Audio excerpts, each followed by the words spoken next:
I love that intro. I really do. It just kind of Me too. sets the tone for all kinds of stuff. So, hey, welcome, guys. Blaine Welcome. Bartlett. Oh, yes. You're Blaine. That's the handoff.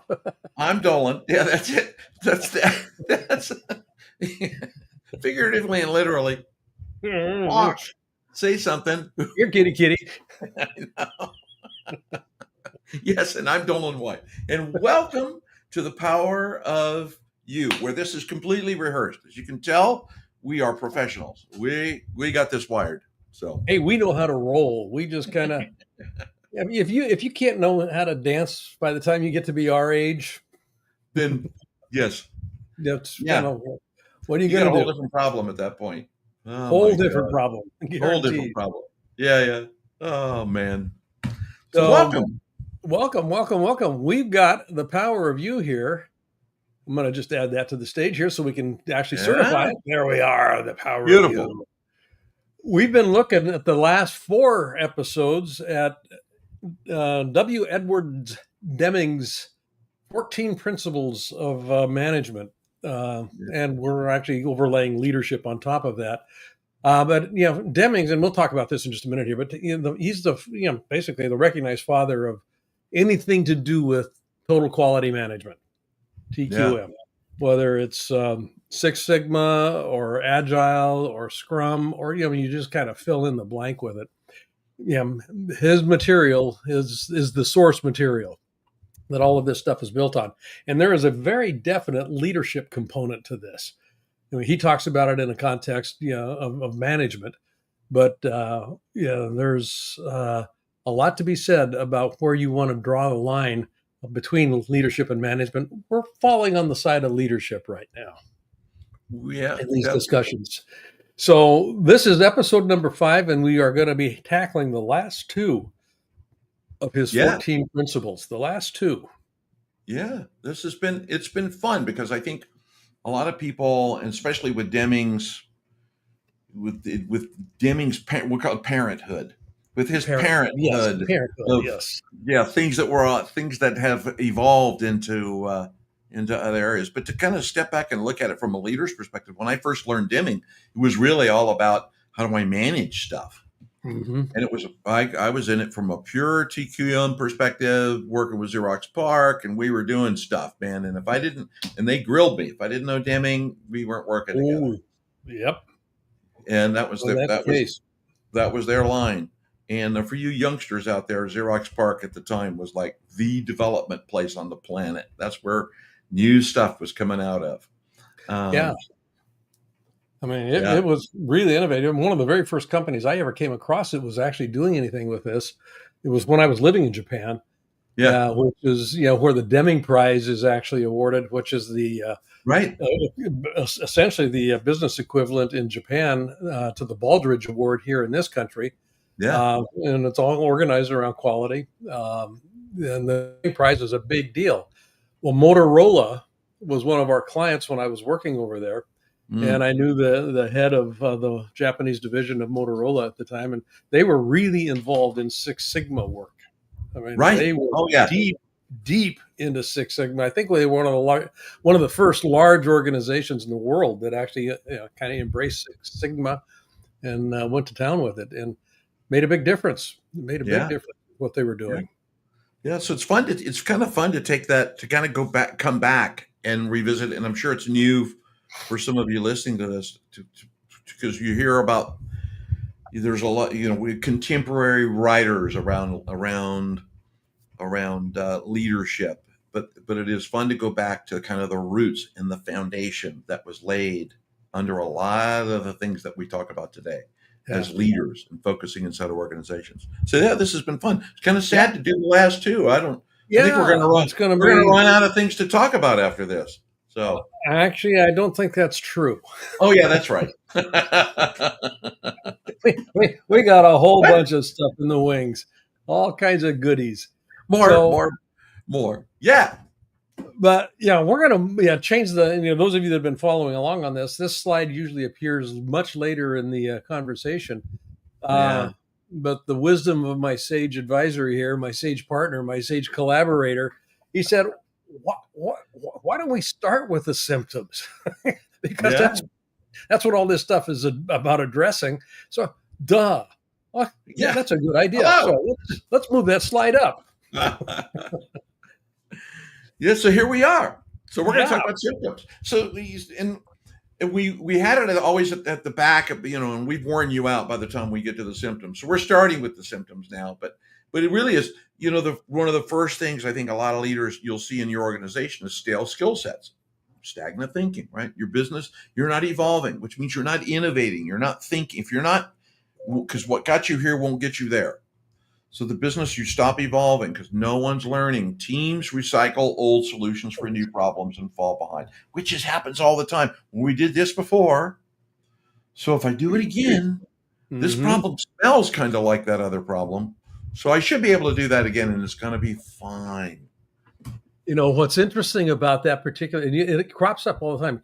The problem comes up, and it's kind of like you said. This looks, smells, tastes pretty similar to what we were dealing with. Names and faces have been changed to protect the innocent. Yes, but essentially, what we do is we apply what we did before because we knew it worked back then, solved the problem, and the focus is on getting rid of the problem, not on moving the organization to a higher level of performance, higher level of quality execution, that sort of thing. And one way to think about this, and this is a mindset context or a mindset piece here. Every manager prides him or herself on being a problem solver. I get paid the big bucks to solve problems. Take that off the table. You're a problem causer. Every solution you bring to the table to solve a problem introduces back into the system something that's going to cause a problem. And if you're continuing to pull stuff out of the past, dropping it into the present, you're going to get this loop. Then all of a sudden, you got the same problem again because you introduced back into the system the same stuff that was there that caused the problem to begin with. You're a problem causer. Get on board with causing high quality problems. You're going to find a transformation occurs in your organization. That's so funny you say that. We'll go on to the next one because we could just stay on this slide and that's the whole today. But it's funny because you say that. And when you're talking about that, Blaine, how many times have we been involved with a client and as people are going around the room and people get confused about talking about, explain your role as compared to your job. But during the introduction process going around the table and somebody pipes and goes, yeah, I'm the chief firefighter. And it's like, I got stories. Yeah, that's my job. I fight fires. That's all I do is I fight fires. I put fires out. It's like, boy, let me teach you how to be the chief. Let me teach you how to be the chief fire starter, and then let's go on from there. So yeah. Number two, top-down change that never sticks. It's kind of like, well, they went to charm school, and this too shall pass. It's kind of the talk around the water cooler. Transformation efforts fail because they're led by few and ignored by the rest. Yeah. The whole idea of Kaizen, continual improvement, which was ported over from the Japanese. This whole notion of continuous improvement, continuous and continual improvement. Without buy-in, you're going to just generate burnout because all you're doing is putting pressure on a system that isn't effectively designed from a thinking perspective and from an execution perspective to do what you want. The idea of top down, do it because I'm the boss, you get compliance at best. Yeah. You don't get commitment. Commitment happens when you've got buy-in. It's a huge, huge gap. And that's where our leadership conversation really comes into play. And we're going to talk about the definition of leadership as it applies to this particular piece in just a little bit here. Right. Number 3, sir. Number 3, disengage employees waiting for direction. So in an organization, you can feel it, and on your teams, those of you listening to this, you can feel this in your teams when your teams are having conversations. And a lot of this, by the way, an indicator is talk to your vendors. When you talk to your vendors and they go, well, they can't, I asked them about it and they said they couldn't go until the boss made the decision. Who is the constraint? Without investment and development, without working with your people People stop thinking like the leader that they are, and they start acting like order takers, which means they're waiting for somebody to make a decision so they can go do something. Yep. And they're going to go do the thing that they know how to do without you having told them, but the system doesn't allow for that to happen. Yeah. They have to wait for permission. Did you sign off on that yet, boss? Nope, haven't signed off on that yet. Okay, well, yeah. Screech. No. I want to have another meeting. Yeah, we'll have another meeting about that, which generates confusion and resistance to change. I mean, all of this stuff, this inertia, it's, we kind of talk about it and organize around the thinking that it's unusual to have it. No, it's not. This is just the nature of the beast. People and organizations love the status quo. I don't care how much lip service is given to the fact that we're innovative and we're going to continuously change. No, you're not. People like comfort. They like the status quo. They like the predictable. Management is the art of creating predictable and stable outcomes. Oh, sorry. I like that. I mean, and that's part of coaching. But it's funny because when we're coaching our clients, it's kind of like, it's that one sentence. No, you're not. No, you're not. No. Yeah. No, it's not going to happen that way. So let's take care of it. Let's solve that. Let's pop that balloon right now. Exactly. No, you're not. That's where elegance fails as we get a little more senior. Yeah, no. And you end up with confusion and resistance. If you do it, the system isn't set up for it. And this is really the crux of Deming's work, was organized around systems, not individual components. We're going to measure it at the end. Did we get quality or didn't we get quality? Yeah. It has to be embedded in the system all the way through. I mean, I think one of the great values that Steve Jobs, out of many, many things here, was his systems thinking about the customer experience. The thinking about the customer experience. Are they going to be delighted? That was built into every single step of the product delivery, or the product, the manufacturing, the producting, the merchandising, the retailing, the setup of the stores. All of that was organized around that outcome. Every decision was made in reference to that outcome, customer delight. And if that's not embedded in the system, you get, no, you're not. No, you're not. No, you're not. So what we're looking for here is transformation. Yeah. Part of the slippery slope here, when we start looking at TQM or any kind of scaling conversation, is the default that people have towards incrementalness. Let's just do a 10% bump. Let's do a 15% bump. 20, that's a stretch. Let's go back to 12. We know how to do 12. Transformation doesn't occur. Basically, what you're doing is just iterations of everything that you've always done. Empowered leaders build learning cultures and activate every level of the organization to drive transformation from the inside out. This is not about best practices. Yes. Oh, God. Nope. Best practices. Yeah. All of a sudden you got a mean that you're trying to true to, and you bumped it up a little bit. No. Transformation results when something is new. That's how you know you've transformed. It's totally different from incremental improvement. And transformation has to be your aim if you're really intent on doing this well. I mean, think of the butterfly. It's an overused metaphor, but this caterpillar comes in, I'm going to be an incrementally better caterpillar tomorrow. No. No, you're not. At some point in time, you're either going to transform or you're going to die. And that's the key here. You're going to either transform or you're going to die. And moving into that chrysalis, into that cocoon, we've got a whole programmatic conversation we can have with you guys about what does it mean to be in that cocoon. There's a dissolution that occurs. There's, what's it all about, Alfie? All that stuff kind of comes into play here. But what emerges on the other side is something that is fundamentally different, both in terms of thinking, but also in terms of work process, in terms of execution, in terms of sensibility, in terms of aesthetic. I mean, all of this stuff. It's transformed. That's what we're after. And that's what Deming was looking for, with his 14 principles. Yeah, I love that. I love that thinking around transformation when we talk about it, because leaders, we're people. We love being comfortable. Comfort is cool. And we tend to, I was thinking about it this morning. There's the old definition of thought leaders, or, I'm going to go find a thought leader, right? And I'm going to find somebody and they're going to help me think through that. And it's like, go find a thought doer. Thought doer.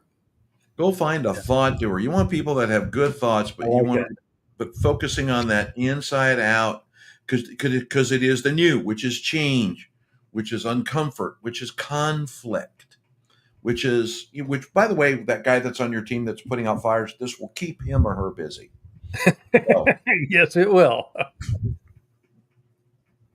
Transformation is designed to give them career longevity. There you go. Career longevity. Yeah. Do I still have a job? We're transforming. Of course you do. Oh, yeah. Yeah. Get ready. Here it comes.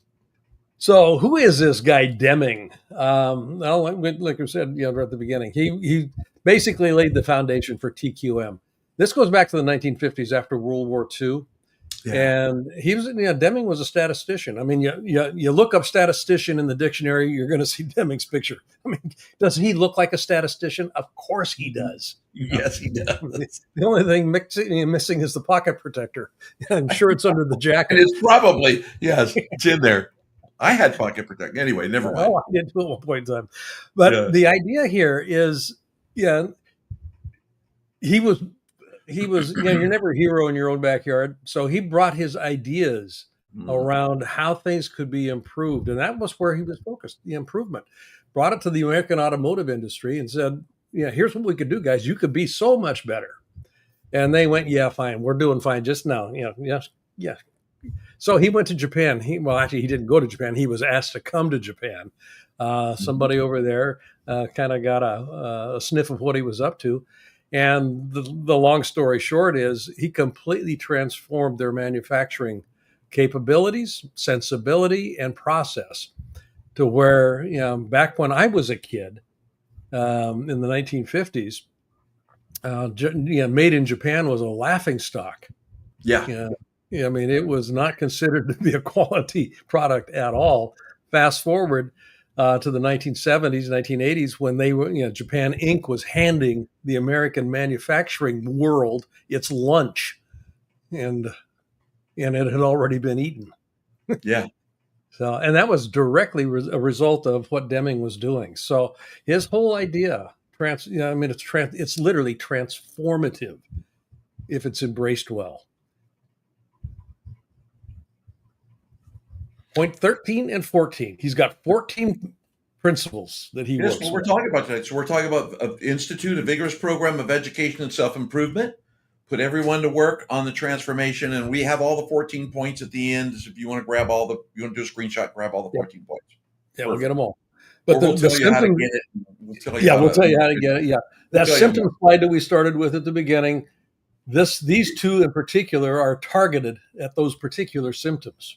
Yeah. So as you listen to us talk about this, but I like this quote: long-term commitment to new learning and new philosophy is required of any management that seeks transformation. That's kind of okay. It's in my mind, it's kind of like, yeah, okay, I know that. But my favorite is the timid and the faint-hearted are doomed to disappointment. Yep. Because transformation takes courage. I was invited to work with a hospital system years ago. And this particular hospital system had been literally fired by two consulting groups, the premier consulting groups in that particular space. And the CEO, he was a new CEO, relatively new CEO coming in. He had a lot of experience. Asked me to do some work there, what I consider, looking at, sure, under the hood. Can we do something with this? And I looked under the hood and went, ooh. Ooh. And he said, well, what's it going to take to fix this? And I said, well, it's going to take you longer. Here's what it's going to take. It's going to take you longer than you want, and it's going to cost you more than you ever thought you wanted to spend. So you're going to want to get to the board and get permission, because if you're not willing to sign off on this, we aren't going to run the dogs. Yeah. We're just not going to do it. And to his credit, he was not timid. He was not faint-hearted. Oh, fantastic. He said, yep. And yeah, because the other ones were, looking at a shorter term, time frame, because the other CEO was looking at, let's get this turned around quick. Sure. You're not going to turn this around quick because this is a cultural thing. So, long story short, they ended up in the running for a Baldrige Award at the end of about a 4-year process. That's exciting. It was, because they were just far from just kind of. Yeah. Right, they were that close. Okay. Yeah. He's dead, Jim. Yep. So you've got to have the cojones to do this, honestly. Yeah. Good technical term.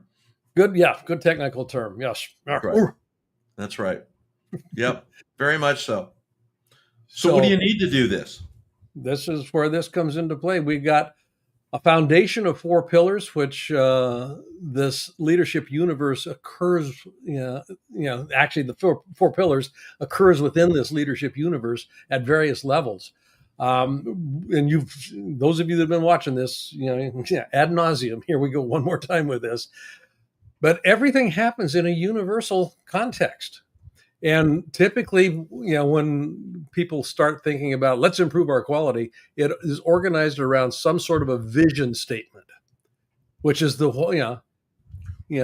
why piece here. Why, what, and how, vision, strategy, tactics. That's almost always the exclusive domain of any leadership functioning process in an organization, particularly when they're trying to take on a TQM sort of an approach.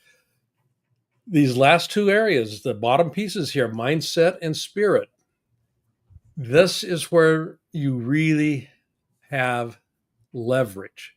If you're not working with mindset, all bets are off, because you're basically working with paradigm structures. You're working with an existing culture that doesn't want to change. It's been concretized, reified, set in stone. It's just immutable, immovable, all that. What other adjectives can I use here? Those were good. It's just I like those, work. by the way. Yeah.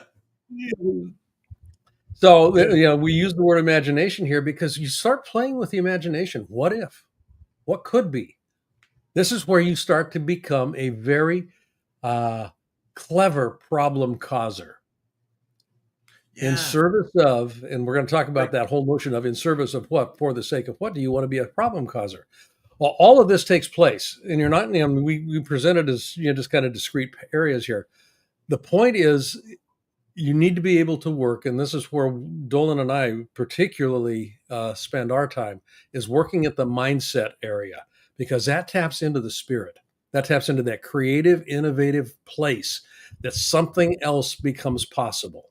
And that's one of the ways that leaders know that they're actually working well, is they begin to bring possibility into people's minds, possibilities that they never thought of before. That's one of the hallmarks of a highly effective leader. Possibilities begin to appear, and people begin to go, and they lean into it. Mm-hmm. Now,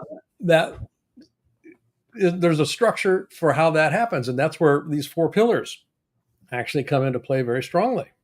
Yeah, and that's really it's funny, I was reading this morning, my friend Waddles was reading some stuff, and it was other than Wally Waddles, other than 4, 7, 11, and 14. Actually rereading other sections. But it is, the 4 pillars really are, and you touched on it briefly, and I'll go quick. It just, when we talk, there's conversations around everybody. It's easy to talk about vision, strategy, tactics.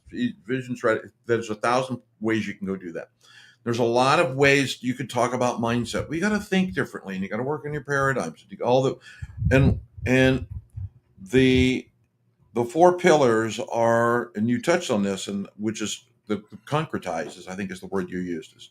So Now, how do you move that into something that empowers you with the ability to scale your organization, to grow your team, to create ease and elegance in your organization, for you to grow at the same time? And that's what the 4 pillars were. And they're based on, I don't know how long I've been doing this, 40 something years. I don't know. I quit counting. I don't know. I was thinking about it this morning. But they're based on the experiences, not a single methodology. It's based on the experiences that lead for you to be able to concretize mindset, spirit and soul, and imagination to think differently so that you can grow your organization, grow your team, scale, and move to a worthy ideal. We're going to talk about worthy ideals in a second, and move forward towards that worthy ideal confidently. That's what the 4 pillars do.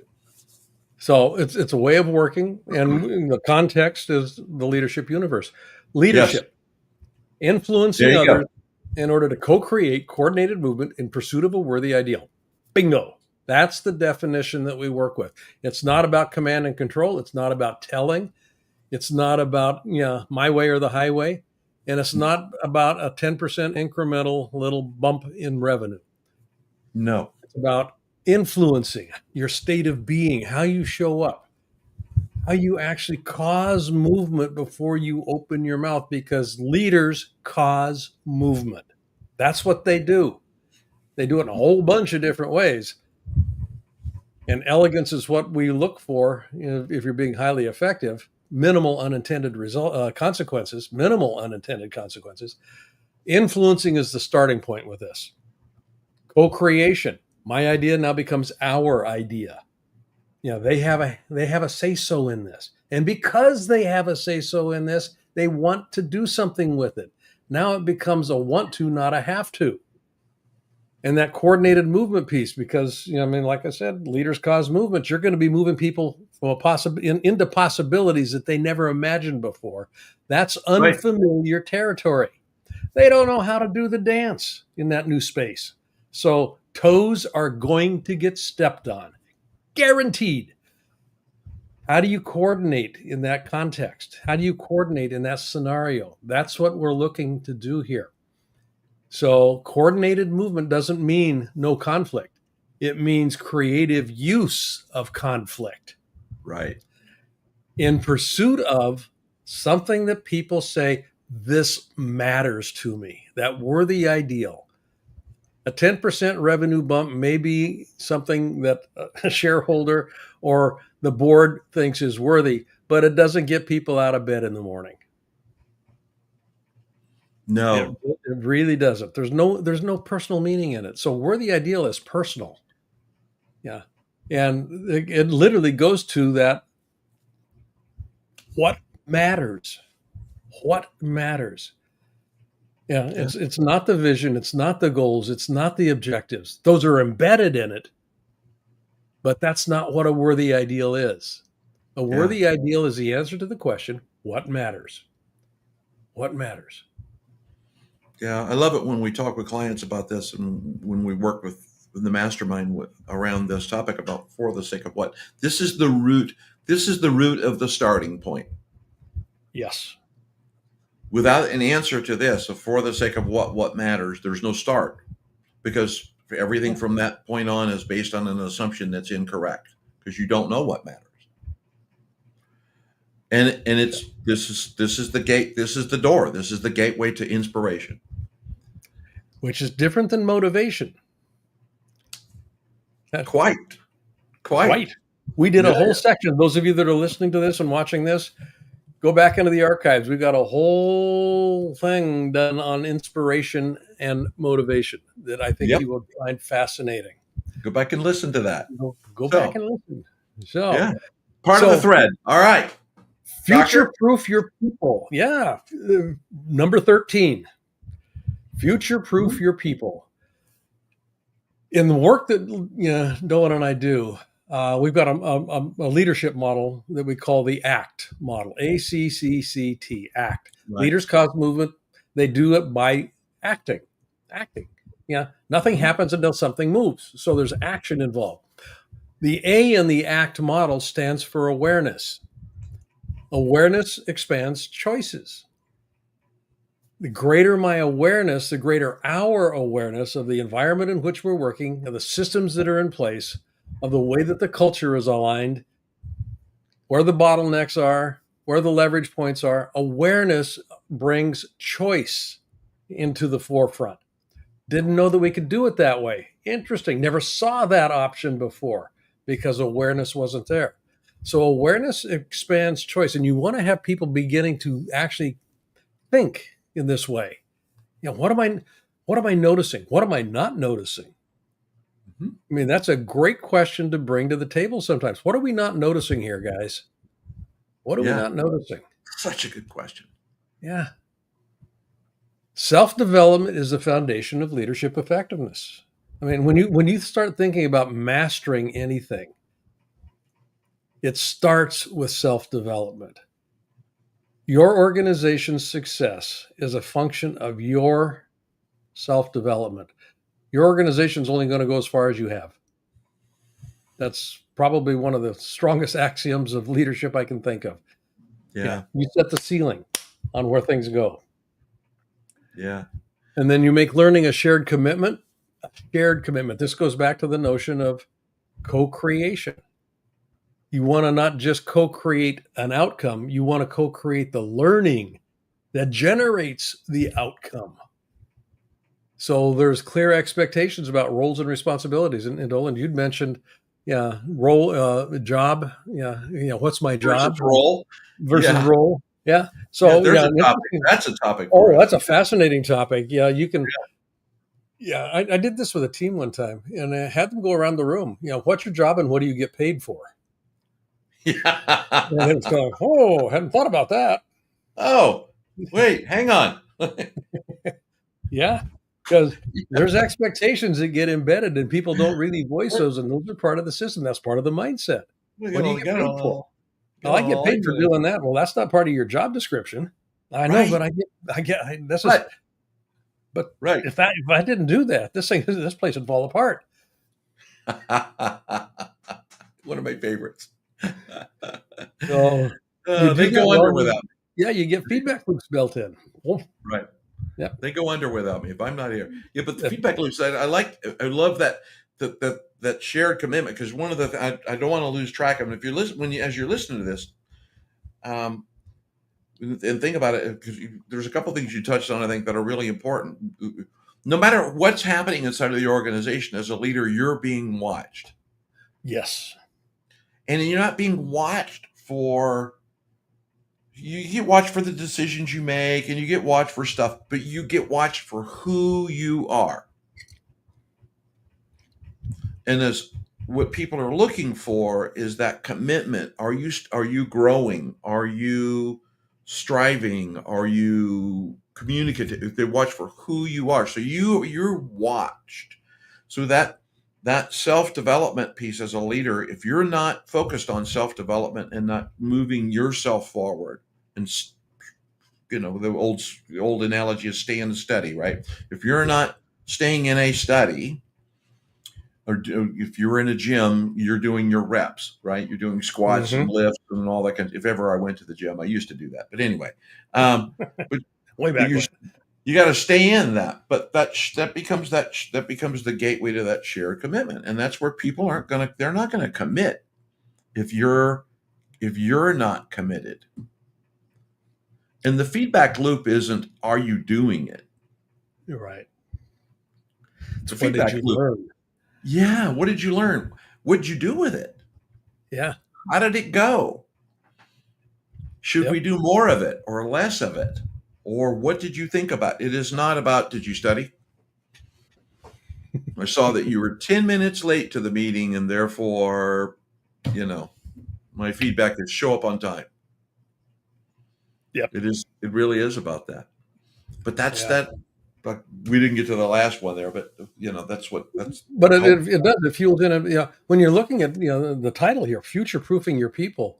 I mean, there's a reason that one of the practices in TQM is called Agile.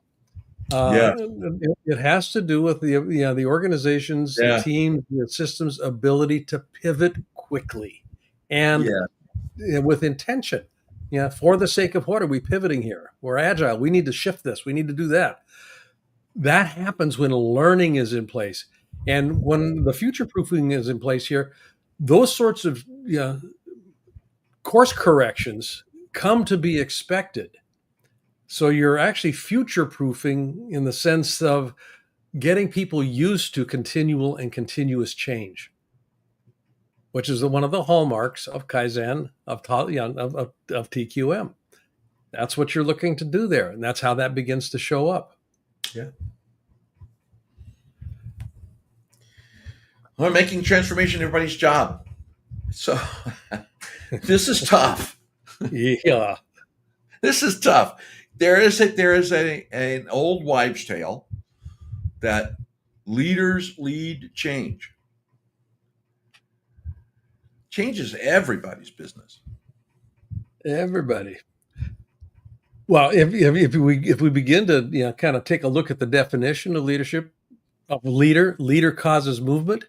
Yeah. Everybody's a leader. Everybody's causing movement. Yeah. Go back and to if everybody's causing movement, we go all the way back there. Yeah. If we go all the way back to that, leaders cause movement, influencing others in order to co-create coordinated movement in pursuit of a worthy ideal. That's everybody's job.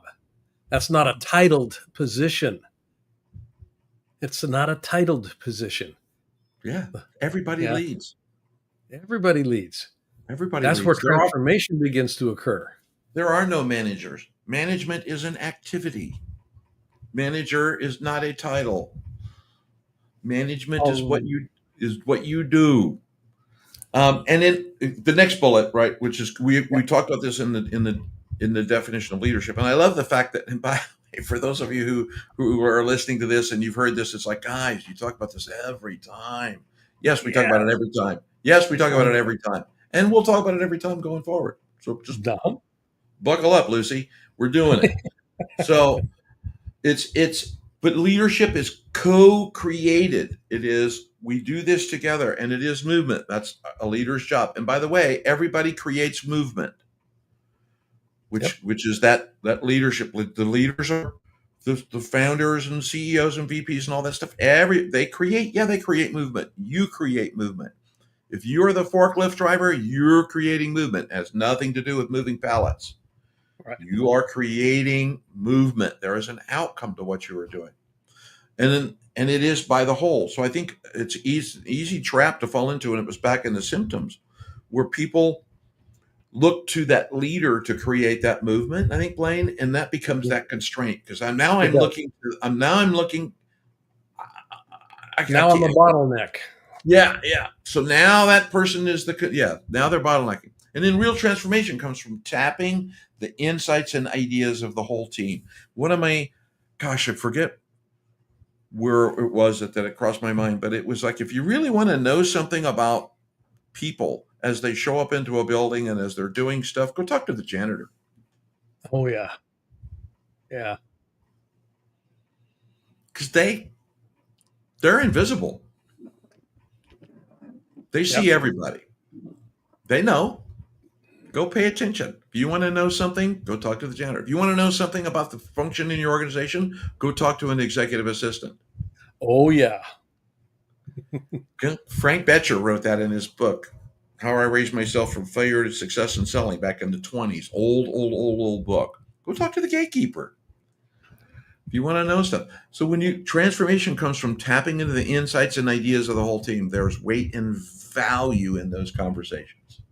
Absolutely. And and then that final bullet point is, you want to be able to measure something. Yeah. What gets measured actually gets supported. Yes. And if it's getting supported, you're likely to have it be sustainable over time. Mm-hmm. So transformation isn't this I'm going to just kind of, what? You got to do the do. I just keep thinking the do. But I was thinking about it. Thinking into results. Yeah. Yes. So true. Oh my God. This is what, transformation is everybody's job. The system doesn't transform just by one element thinking, we're going to be different. Now it's got to be in the system. Exactly. So, all right. So my intention with putting this up here wasn't for us to walk down all of these points again. By the way, it's a reminder, and we'll talk about this more in just a couple of minutes. The there's when Blaine and I talk about the power of you, the premise behind power of you really is focused on how do we give back, how do we help people become better leaders so they can help their teams, so they can share it. But I wanted to put this up around the principles of management, because this is where Blaine and I were starting. It's kind of like, hey, we should probably talk about Deming. yeah. And the more we thought about it, it's kind of like, oh crap, we can't talk about 14 things in one shot, not unless we're going to be here all day. So really, really go back and listen to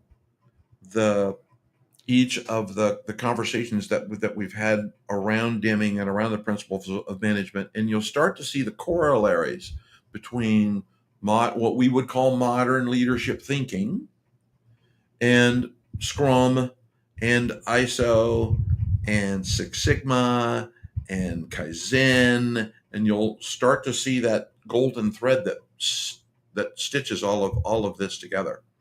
But if you notice, all of the 14, one of the things as I was rethinking this, Blaine, for kind of like, should we show the 14 we talked about, really with only the one principle of the fact that it stitches together one, in my mind, kind of one summary, which is processes and systems that support your people.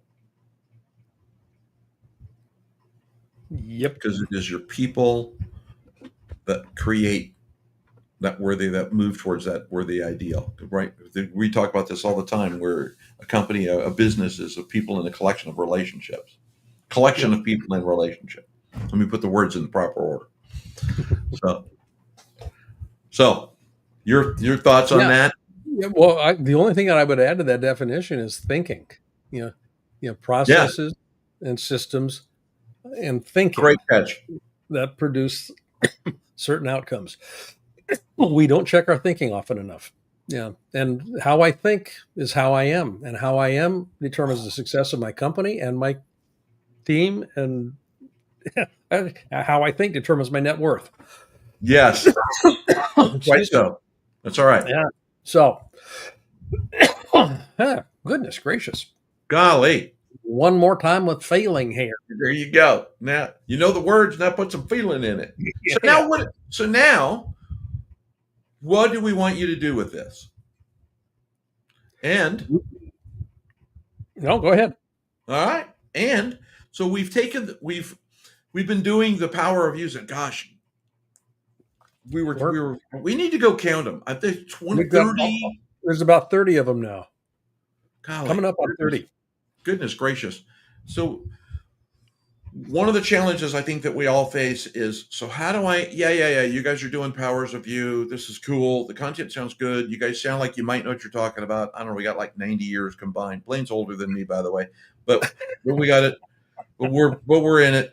But from that perspective, what we've done is we've taken the content from the power of you, curated it together into a library, so that you can go back and see it, search it, see the topics, have a copy of the slides, a PDF of all of the slides from all of the power of views, and have an opportunity to share this and give it to your team.